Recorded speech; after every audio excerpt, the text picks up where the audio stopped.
dit qu'il est prêt à investir plus de 130 millions de dollars dans ce projet de film. Faut savoir qu'un budget pareil pour un film, à l'époque, même à l'échelle d'Hollywood, c'est absolument énorme. Donc Lawrence s'emmerde même pas à lire le script et il signe le contrat sur le champ. Grave erreur.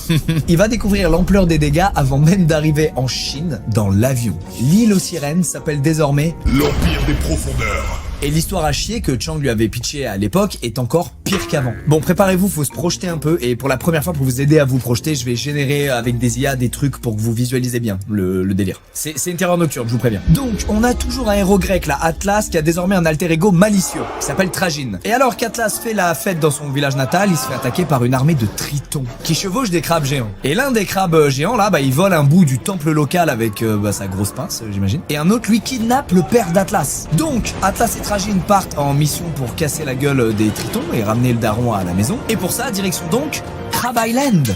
Alors qui ils affrontent en arrivant sur place à Crab Island? Des sirènes qui couchent avec tous les hommes qu'elles croisent avant de les tuer. Alors nos héros s'engagent ensuite dans un combat à mort contre le mage démon qui était porté disparu depuis 1000 ans. Alors après ça, ils recrutent des fées, ils cassent la gueule d'une armée de démons crabes. Et le plot twist, c'est que le mage démon, en fait depuis le début, c'est Atlas, le héros grec. C'est super nul, tout simplement. En tout cas, imaginez bien la gueule de Lawrence qui découvre tout ça enfoncé dans son siège d'avion, en direction du drame. Il est même pas encore arrivé qu'il réalise qu'il vient tout juste de signer le pire contrat de sa vie là et qu'il va devoir assumer malheureusement. En tout cas, Lawrence, vrai bonhomme, il se défile pas. Alors il lance la première étape, le casting.